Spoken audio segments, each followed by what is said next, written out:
Conflict is very common, and gaining trust is also another thing which is not so easy. People who are new into leadership, they don't know sometimes how to bring in the trust level and to resolve those conflicts. The old leadership or the people with the experience also struggle to get into a conflict engagement because they're scared of any kind of a conflict. They say, okay, if this person is causing trouble, let's stay away, keep him away, and no conflict, live a happy life.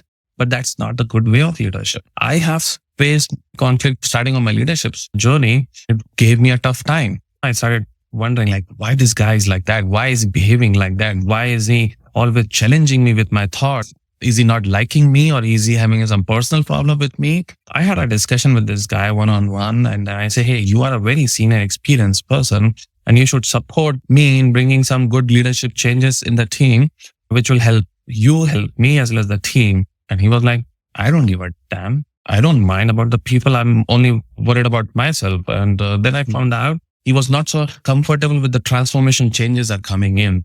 Just imagine, people are working from last 20, 25 years, at least in Germany, people stay at one place forever for their whole life, not at least in Asia, where you keep on looking for new challenges or new jump in 2 or 3 years. And he was not comfortable how the dynamic world is changing. He started working with the old way of working, and now the agile, now this thing, AI, blah, blah, blah. So he was confused. So I understand you need to buy in. You need to bring him also on the table and make him feel safe that your expertise are still very valuable. So I started loving this guy. Trust me, I started loving this guy because this guy made me to think out of the box. When I go into some transformation change and I said, okay, this will do, but how about this guy? Is he going to ask me this question? Yes. Let me prepare myself for that answer also. Let me think from that angle. So he made me help to think more strategically. I never told him, frankly speaking, that he's helping me out, but I trust him like one of my hidden wisher who is guiding me to go beyond my expertise and bring the best out of everybody. So I welcome the conflicts. And I always encourage people to welcome the conflict because it gives you more power to become better yourself. We think that people are against us, but they're actually for themselves. And it's just finding their motive and their fear or the thing that they're looking for. So what I like to do in these is we don't know each other much more than beyond our profiles. So can you give me a bit of an insight into what you do? And then we'll look at your journey to where you are now. Yeah, absolutely. I have been working in this IT world. I'm from IT from last 17 years and have taken always with startups. So in startup, you have to do everything by yourself. And when you have to do everything by yourself, you learn a lot by yourself also. 7.5 years back, I moved to Germany through one of the startups itself. And what are the pros and cons of startups? You have a high risk and high return. Though you are paying you good, but you also have a high risk of getting fired. Same thing happened with me. Within 3 months of being in Germany, they asked me to go back because they decided not to go ahead with these projects. And I was in a lonely land and without any German skills and without knowing how the things working over here, I was still settling down myself here and things totally changed. I was always a high achiever, always very ambitious, and this thing never happened with me in my life. But this made me realize what I should do next. I was happy. I had support from my family, and I'm very happy that I always believe in making a strong relationship. What you are teaching to your leaders, and that is what we don't understand the importance of those relationships. I had some network and I started approaching them and I said, hey, you're in Germany, I'm in Soup, help me out. Within 7 days, I had a job. Within 7 days. And when I went to this person who hired me, he was also a startup, but he knew more than I expected him to know about me. So he did his research and he knew what I'm bringing it on the table, and he hired me on the same dinner table. And since then, I was very passionate about growing myself and I was very passionate about leadership. So down the line, I have moved to this ERP company, one of the world's biggest ERP company, and I have a tremendous growth over here. I have shown a lot of leadership skills here, bringing a team, bringing all the people together, empowering the people, because I strongly believe. One of my leader came to me and he said, hey, you need to stop working on this and take this. I know you will not be happy living this because this is your child. You have grown up making it this pool. And I said, no, I'm more than happy because I strongly believe you grow when you make others grow. On this topic, I'm going to make somebody capable of coming on this level. And when I find my substitute, I will go to this level. Never ever get scared of that somebody can replace you. You need to make yourself so comfortable and so capable that somebody must replace you so that you can grow to the next challenging position. So these resilience and these hiccups I have received made me really polish what I am today. Right now, I'm a product leader. I lead a product over here in my organization, and I'm passionate about leadership. So within and outside my organization, I try to mentor, I try to coach them so that they can also grow in their career. I strongly believe if you have some strong skills and clear vision, you may not get stuck. Pros and cons. The roller coaster ride keeps on coming. You may go up, but then you will stagnate. Probably you go down and then you go up again. But you should have some strategies to keep on growing it. So this is what I do it in my organization also, as well as outside also. I try to guide people so that they can empower themselves to keep on growing. So what are the areas or the focus for your growth at the moment? I strongly believe in networking and personal branding. And I think these are the two things which people don't do, because they said, oh, I got promoted. I'm fine. I'm going to do my 9 to 5 job. But they totally forget that apart from 9 to 5, nobody knows you. If something goes wrong, nobody knows you, which has happened with me. If I didn't have those relationships and those networking with those people and made my brand, because as I told you, he knew more about me than I was expecting him to know. So he knows about me because I have promoted myself. I have told to the world, this is what I'm bringing it on the table. So people are not doing it. What I strongly do and keep on doing is networking and personal branding. I meet a lot of senior executives, a lot of meet board members also in my organization. I don't expect that they're going to promote me or they're going to promote anybody immediately. But this relationship takes time. You need to have a patience over there, and you need to keep on watering your garden. You need to keep on making this relationship and continuously doing it so that once either there's opportunity or once you are looking for it, you have somebody to approach for it. So these are two things I strongly believe in and continuously do it myself. And I always advocate others also to do it. First of all, what exactly is the product? I'm in ERP world, which is called SAP. So in SAP, I'm into product development on financial consolidation. So this financial consolidation, what does it do? If you have big companies, group of companies, and you want to consolidate their whole financial records at one place without doubling their income. For example, you have an organization in UK and you have an organization in US also, but in the end, the revenue of US and revenue of UK are also interacting with each other. They're doing in-house businesses. You can't say, hey, in US I have grown 10% and UK also you have grown 10%. But no, on the group level, you have the revenue in between. So you can't consider your own revenues between UK and US. So you need to eliminate those revenues also. So it's a pretty big product on the financial side. So I take care of it. I do not take care of the whole product. It's a huge product. So I take care of one critical component or the 4 critical functionalities on those products. I'm a very strategic person and I'm also visionary. So I love working on this strategic and visionary products. So right now I'm also working on another functionality, which I'm adding into it on sustainability, because you can't run only with your money. You need loyal customers who keep on working with you or love your brand. So sustainability is the next important thing. I'm very glad actually because of this sustainability feature or the criticality we are adding it. Last week, I presented this topic to more than 300 plus people, the internal and external vendors, partners, customers, and the employees who are really interested in this finance and the combination and the integration of the sustainability. So this is what I do. I need to talk to marketing people, sales people, because we need to increase the adoption, increase the revenue by these products. So I do the couple of things over here. Okay, sounds interesting. In terms of building your personal brand, given that you're strategic, is there a longer term plan or is it just to lead to the next opportunity? No, absolutely not. As I said, this personal branding opportunity is a long game. You can't have it for your next opportunity. If you are doing it for the next opportunity, then you are opportunist. Then you are only looking for the opportunity and people will not trust you. You need to make a brand, and this is what we have been learning and teaching also. When I'm making my personal brand and when I'm making connections, I'm not in making it for my benefit. I always believe in giving it first. I'm a big believer of giving it back to the society in any form. Even in organization, I do coaching, I do mentorship. It's not about getting any gain out of it. I'm not doing any personal branding over there. I'm giving back to the society. Whatever I have learned during my experience, through books, through some of my own mentors, I'm just giving back to them. So when you have personal branding or networking, I would consider these two things separately. Personal branding when you are promoting yourself. Networking when you are making a new, strongly trust-based relationship. This trust-based relationship is a two-way direction. You support them and sometimes they support you back. And you can't really just stay back and say, okay, I'm going to support them only, but you don't expect it in return. If you're thinking in that direction, then you're fooling yourself.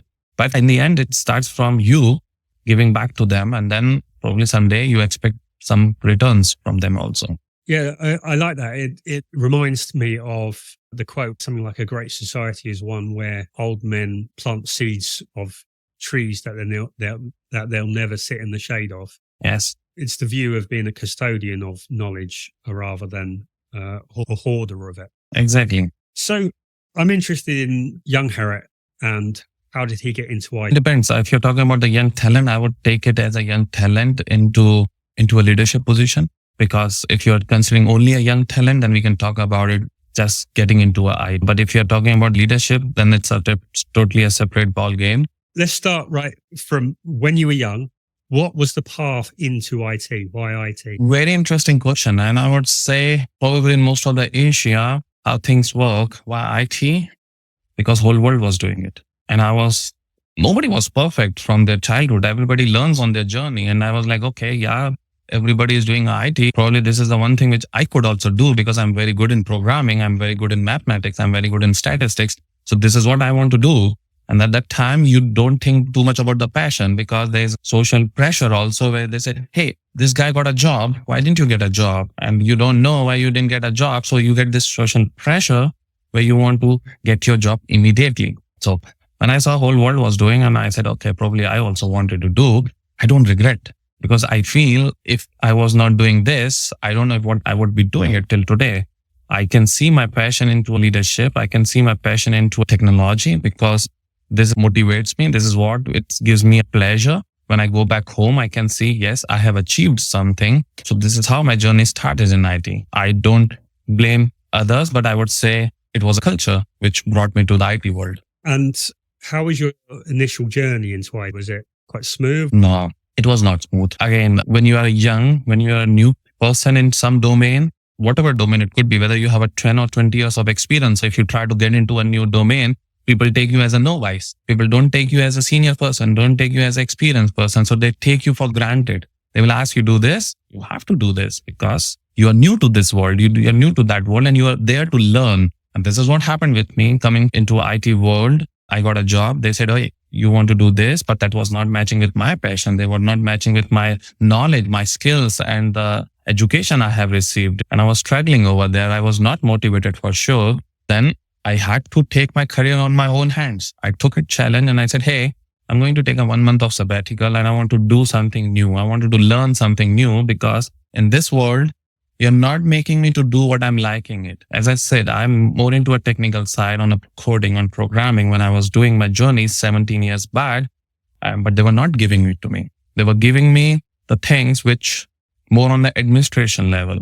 I'm not saying administration is a wrong thing, but I was more ambitious. Instead of just working on Excel sheet, I wanted to do real work which impact the real world. And I said, okay, fine. I'm going to take charge because my career is in my hand. I can't leave it to my manager. I can't leave it to my VP.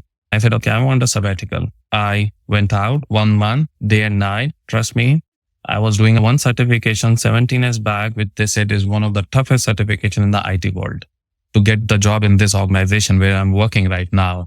That was famous. And it was very costly also. At that time, I would say it was 6,000 euros.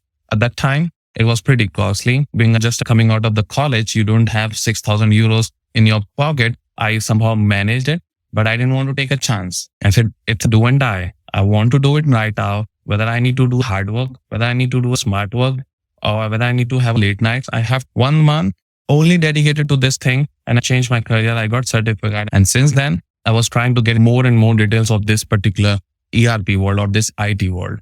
So my journey was like most of us, it's not a smooth journey. It was a roller coaster. But the only thing which I had with me and still have, it's can do attitude. I don't give up. I said, you can do it. People in my surrounding, they said, oh, you are young. You can do it. I said, fine. Till I feel myself young, till I have this attitude, let me do it. Probably after 20 years, I will retire. But probably after 20 years also, I have this attitude. You don't have it right now, but I may have it in the future also. I don't know about the future. Future can change. Uncertainties can happen. But for today, I know I can do it. So I will do it. And I don't know the consequences of it. But unless I try, you will never get to know if you are capable of that or not. I'll give you another story.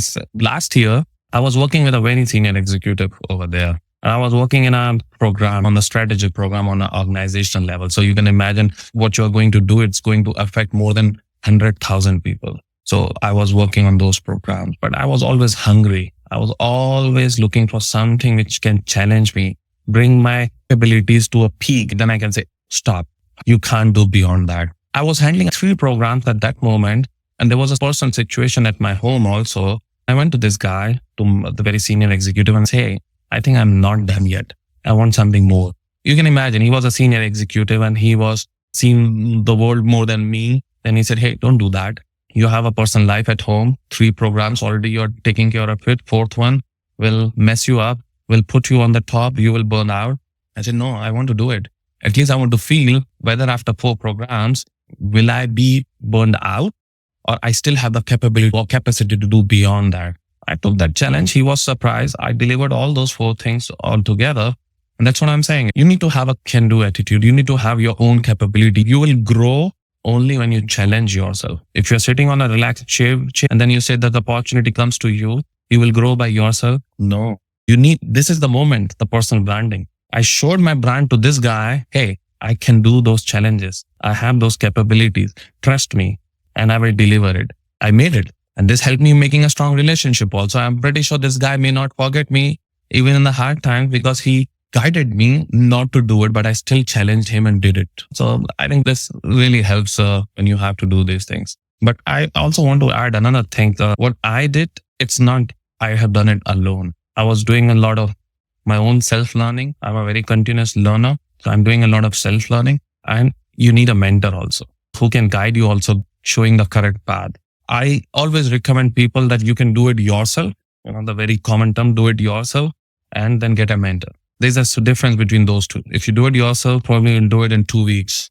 If you take a mentor with an experienced person who knows about it, he can help you out in doing it in 2 days, probably 4 days also. It always depends about your goal and how fast you want to run. If you say, I want to do it yourself, probably you will take so many months, probably years to reach that level.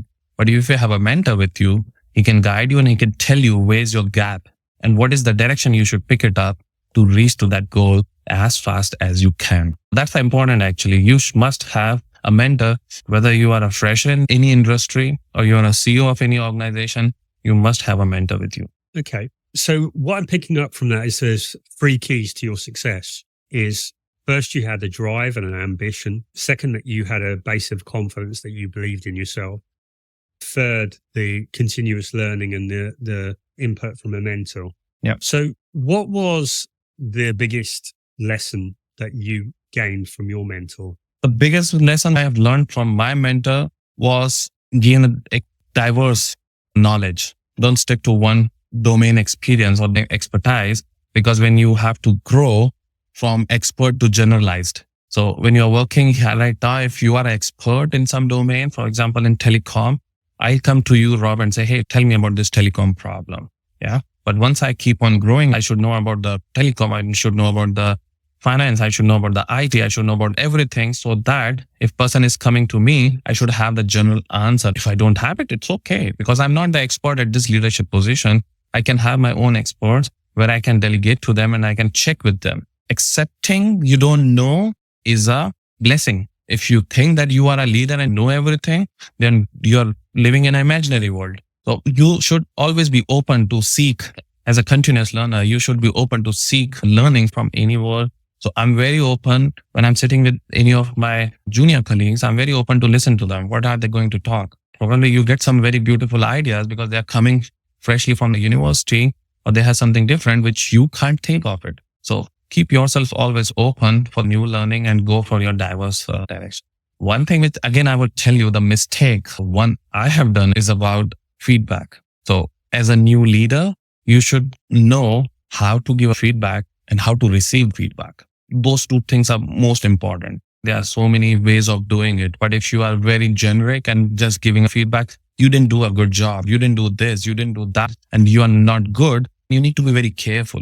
You should have empathy while giving a feedback, whether it's critical feedback, constructive feedback, or good feedback. You should have empathy.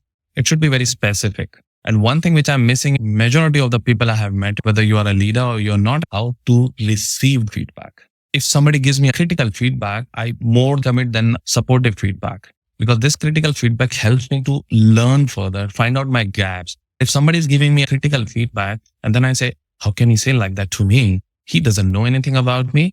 I know what I'm doing it. And then you start challenging that guy. Hey, no, I did it like this. You don't know this. No, I have done that job. No, I have done like this.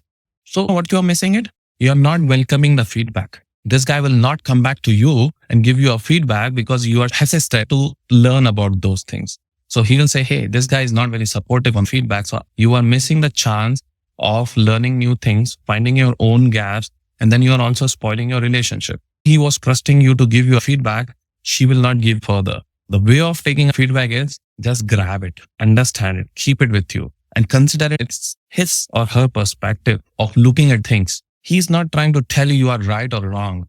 He's trying to tell from his perspective that you didn't do this thing well, but you know it, whether you really did it rightly or not. If you didn't do it rightly, or probably you didn't think in that direction, which this guy is thinking, you need to take his perspective, go back home, think about it. Why did he say like that? And find out the different ways.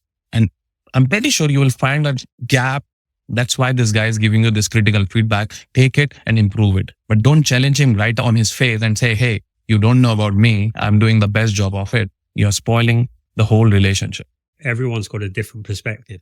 It's not necessarily a right perspective, but it gives you a different perspective. It's all about your ego not being invested, whether you're giving or receiving. Even when you're giving feedback, when it seems to come from your ego, people are less likely to take it. Whereas if it's dispassionate and it's just your perspective on the situation, then it's much easier for someone to take. Just to go back to when your mentor talked to you about diversity of knowledge. So what they were talking about is be an expert, but be able to put it in the context of finance, to be able to put it in the context of someone else, so that you're able to be at a table with other people in other disciplines and you're able to relate your knowledge in their context. Is that right? So what he meant by saying the diverse knowledge, he said, okay, there's a certain time where you want to behave like an expert.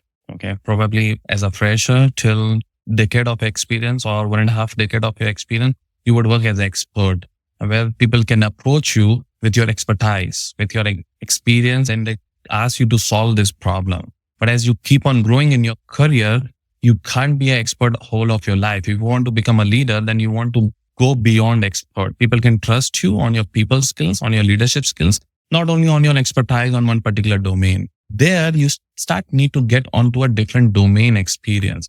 So as I said, once you're having a finance, then you should also know how the sales are also working. You don't need to be a sales guy who is going out in the market and selling the product, but you should know how the sales team is behaving, what are their pain points, and how you can resolve it. How the sales and finance can work together. If you're only finance guy, sales guy will tell you anything and you will just say yes. But if you have a knowledge of sales as well as finance, not an expert, but as a good experience, you can challenge things also. You can say, hey, sales, you're telling me like this, but it should be done also like this. I'm not 100% sure, or I'm not fully agreed. If you can go back and cross check, I will also cross check with my team and tell you how we can do it together. So that's the diverse knowledge I was talking about. That's the best knowledge guide or tip he gave to me, that you need to think beyond your comfort level, whether it's sales, finance, or probably when you go into internal IT also, you don't know how things are working. Another example I can give you, if I'm making a product right now, I know only about this product. So when I go to my team or some internal IT and they said, okay, they want to use this product, but you don't know the downstream and upstreams. Can you really justify if you don't know your downstream and upstreams? You cannot. So you must know about your downstream as well as about your upstream also. That's the diverse knowledge you need to have. You can't be like this. You can't be like this. You need to broaden your perspective also. The journey from being a doer to being a leader is you need to know how to integrate and how to become a node in the wider network. Something that I'm curious of, we talked about your learning, but there's this deep drive, this ambition that drives you. And I'm wondering what the source of that is. What is the thing that's motivating? Because you're very driven, you're very ambitious. What powers that? It's a very interesting question. And I don't ever think about what motivates me. Couple of things which really motivates me when I'm supporting somebody, when I can think that I have helped somebody to achieve something, when I have empowered somebody to achieve something. So that is one big thing which I always feel, whether it's on my leadership side, whether it's on my technical side, whether it's on my product side. So that's one thing which motivates me. Another thing which motivates me, I learned it back in my college days itself from one of my friend, and I'm very happy that he just gave it in a jest, in a fun, that I want to know everything so that if somebody asks me some question, at least I have a one single line answer for that. So if Rob is asking me something which I don't want to just say clueless, I should have something so that we can continue the discussion about it. That's one of the motivation I have it for the continuous learning. I do it every day without fail, 30 minutes to 1 hour of continuous learning. Am I reading new skills? I'm reading it how to coach people. I'm reading it about my product. I'm reading it about anything, but I'm learning it without fail every day. So that is one thing which helps me. This gives me a motivation that I have learned something, I have delivered something, I have supported something. So that's the one thing. Second thing about ambition is, as I said, I wanted to check my capabilities. So one of my friends said, hey, you want to be a CEO? I said, yeah, why not? I want to be a CEO. Do you know the pain points over there? You will live no life. There's a lot of burnout, no family. You're traveling here, traveling there. Customer is shouting at you. Fine, but let me try it. If I don't try it, I will never understand if I deserve this position or not. So testing the waters, putting my legs inside the lake is the thing I wanted to do it. I wanted to try it out. So those two things are going hand in hand. If somebody coming to me, I should have some point of discussion. I should not be a blind. On the other side, I should try it out before I compare and I can tell somebody over there. That's interesting, because when you say that I want to have something to say, it reminds me a little of Einstein. Basically, he was asked why he did physics, and he says, I don't do physics. I'm trying to understand God's thoughts. And I think that outlook of curiosity is the basis that leads you to that continuous learning. See, again, all of these things, you are not born with that. As we always say, leadership is not born. You are not born with leadership. You learn it. Even the curiosity. Some people have curiosity when they keep on asking questions and they keep on asking to learn something. But sometimes you embed it in what you try to do by yourself. And once you get this habit of learning, this curiosity comes by automatically. So this is one thing which I can give a solid advice. Make some good habits of continuous learning. You can't do it every day, fine. But at least keep small goals, keep small actions where you can say, okay, this is how I'm going to learn. I'm going to try it, experiment it, and see the benefit of it. And then I will restart the cycle and learn something new. So when you get this habit of continuous learning, curiosity comes automatically. When you are using skills, you have learned it and you start using skills, you will see progression and growth in your career. As soon as you see progression and growth in your career, you automatically become a high achiever because you start getting the taste of success very frequently. So when you start getting this taste of success, you always feel like, okay, I want to taste again. I want to go again. I want to try again. You may fail. You come down. You may fail. It's okay. But this is also a learning. From failure, you learn something again. As a continuous learner, you learn something out of your failure and you're trying to improve it further. So curiosity and short goals with success really helps a lot. It's like the flow state, isn't it? There's a ramp up to get up to the flow state. And then once you're up into it, it flows where people often expect it to flow before they've done the ramp. Yeah, absolutely. So there's something, I noticed it when you first said it and then you reiterated it, but there's a discipline of planning that every day you're going to spend 30 minutes. So how much is discipline and how structured do you make your week? I would say, again, this is a habit which you can learn. I'm very well structured. I'm very well planned. I can't do things. I mean, you ask me, let's go for a run. No, because I have some plan which I have already scheduled, planned. I can't put anything immediately. If I really need to do, I need to find out the priorities of all of them, what I have to do so that I can shuffle over there and juggle and put your stuff over there. When you were asking me before that only, I wanted to raise it. The consistency is most important thing. You need to do these things consistently and you need to plan things. For me, planning and consistency and doing these things are most important. How do I do? One of my junior asked me and he said, how can you do that? How much time do you have? It's all about priority. What do you want in your life? Do you want to go for some streaming website and watch hundreds of episodes? Or you want to improve yourself?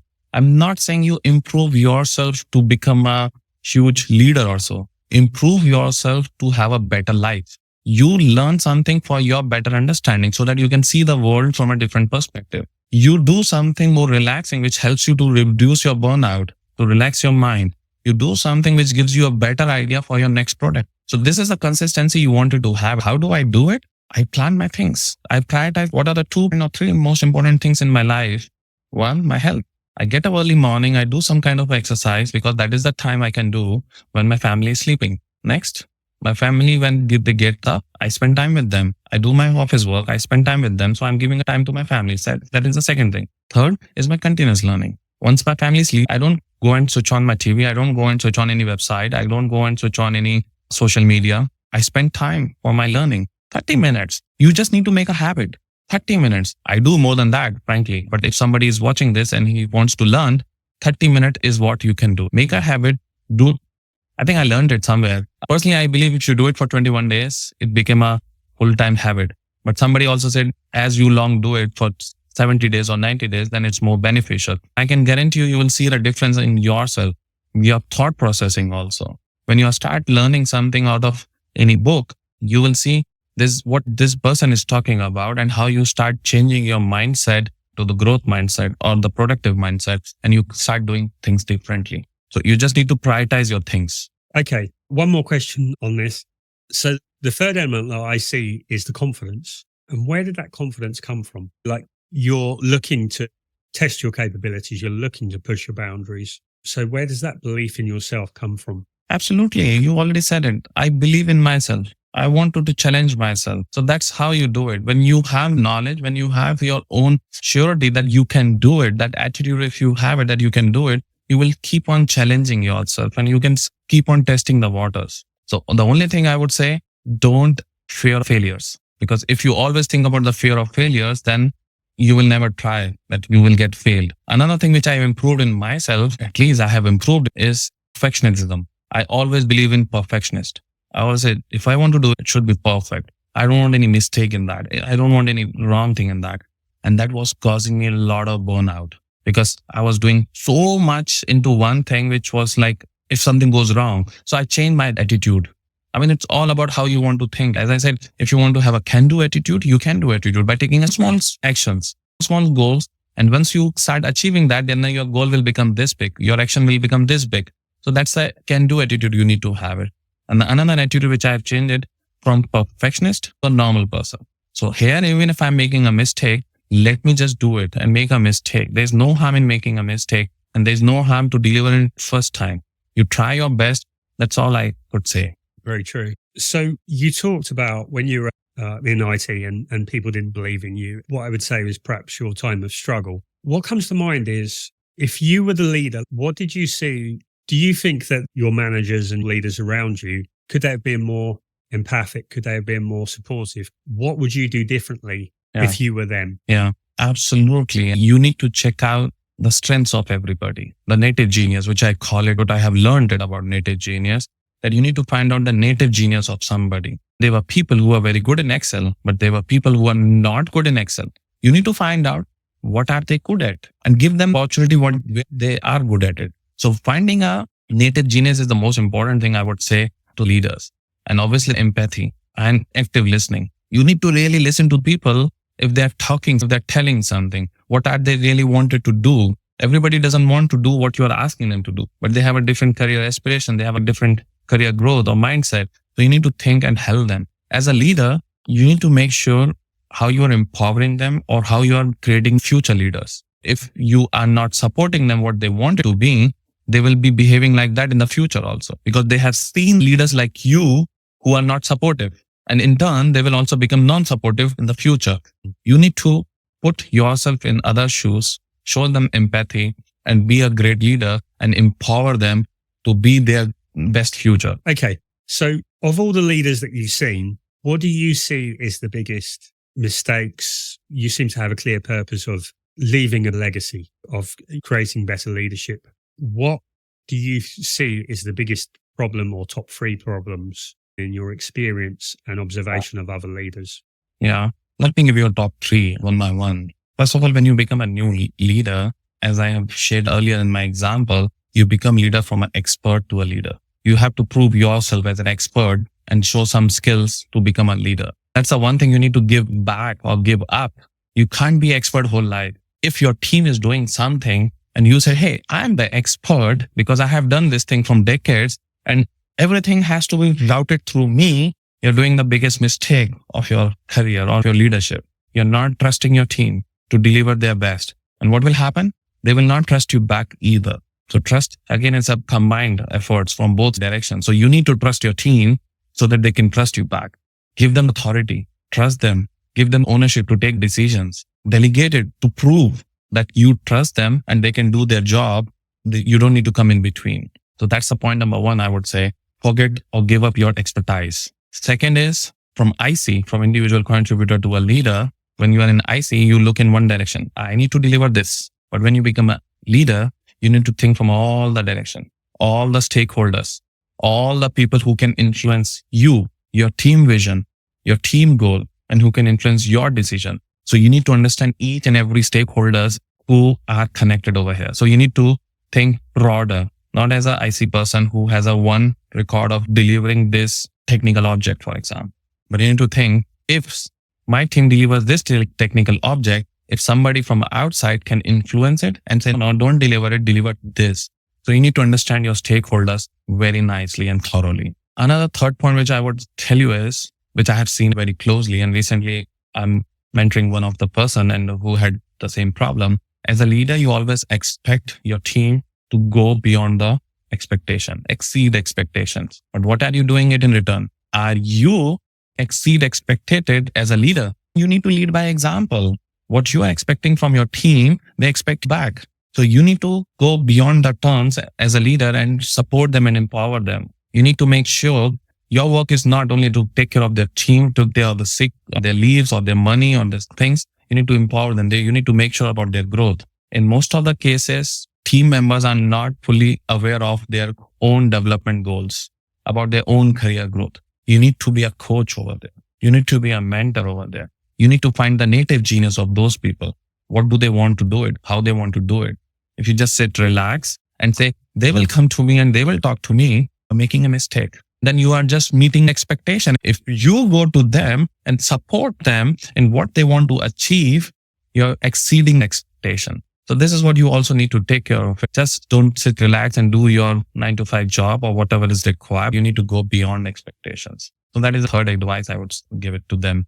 Fourth advice, if I can give, which I have been raising it again and again, which I have been doing it myself. Once you become a manager or once you become a leader, you say, okay, my life is set now. I'm leading a team. My career is fine. I will grow now.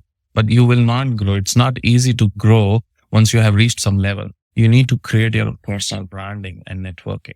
If people don't know you outside your team, outside your board area, outside your line of business, they will not hire you. They will not give you the opportunity. So don't forget to keep on making your personal branding and networking within and outside the organization. That's 4 great pieces of advice. I think the first one, to go from expert to leader, that's not something that you can just step into a job and have that perspective.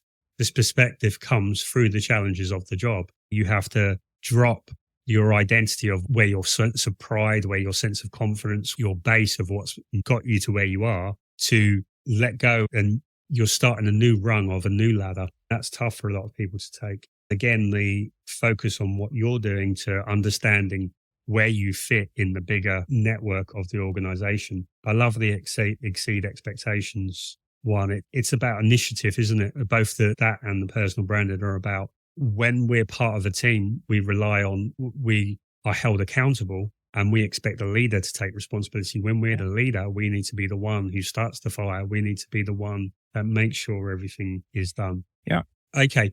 You mentioned your work in mentoring and coaching. Is that people within your organization, or is that something that you offer separately and externally? Yes, I do for both within my organization and outside my organization, both. Within the organization, I do it because I want to give back to the society. So one of the reasons, because I work for this organization And as a leader in this organization, my responsibility to make more leaders in this organization. So I do mentoring for a couple of people over here, and I also support people outside the organization also. So what kind of person? Is it someone in IT or is it generally someone in leadership? What kind of person would you help? What problems might they be? My niche is in IT, but outside the organization, I have supported people who are not from IT also. I keep talking about leadership, and when they saw me and they approached me and they asked me, okay, can you mentor me? Can you coach me? I was like, yeah, fine, I can do that. And let's work together on this leadership journey and see how things are working. And I'm more than happy that it worked with that person. So as I said, my niche is in IT, but I have got a request from people outside the IT industries also. Okay. One last question. So you talked about you had an ambition to be a CEO. And if this was your interview, your pitch to be a CEO, what would you bring? Because I have an insight, and I'm sure people watching and listening have an insight of what makes you. And so it would be interesting to understand, what would you bring to that role and would be your mandate? When you become a CEO of a company, it's not an easy role. You need to take care of mainly 3 pillars: your customers, your stakeholders, and I would say most importantly, your employees also. So these are the 3 pillars. You really need to take care of it. If one of them are not going well, it means you're not doing your great job. And I learned it starting on my career. Everything starts from the employees. If your employees are not happy, they are not productive, they are not giving their best. If they're not giving their best, your customers are not happy for various reasons. The product, the service, the after service, the pre-service, the customers are not happy. If customers are not happy, your stakeholders will not be happy for sure. So these are the 3 things which I would say we need to keep that in mind and make sure that these 3 people are happy. The 4th thing which I brought it up, which I'm very close and passionate about it, and I'm working on it right now, is about giving back to the society. So when you're working on something, you need to make sure that it's not affecting the environment outside. It's not affecting the people outside. If I'm going to creation of my product, I need to make sure that AI is coming and people are talking about with AI, a lot of CO2 is being out. So we need to make sure how we can compensate over there, how we can be carbon neutral. That is the 4th pillar, which is very close to my heart, is how I am giving back to the society to have a stable, healthy, and positive society. That's a great pitch. I'd hire you. Thank you very much. I've just got one more question, which is there anything I've missed that I should have asked you? Or would you have a message for anyone listening? I have done this and I have seen it several times. And the only message which I wanted to give to everybody who is listening and watching this is you can do it yourself however you want. Leadership, if you want to get into leadership, don't worry if you don't know anything. Most leaders right now in the world didn't bring it from their birth. They learned it. Be a continuous learner, learning new things. You can learn about leadership, but if you do it by yourself, you will take ages. If you have a mentor with you, you can do it fast. So it's all about how you want to grow in your career. So mentor with you, you will be much faster than if you do it yourself. Perfect. Perfect advice to wrap up. Thank you so much for sharing. It's been a pleasure to listen to you, Harit. It was a pleasure talking to you, Rob. As I said, we have been knowing each other for long, but this is the first time we are talking. And I had a great time talking to you and answering your questions and sharing my feedback. And I think this is what we have to do. Just share our experiences and our learnings so that everybody can get benefit of it.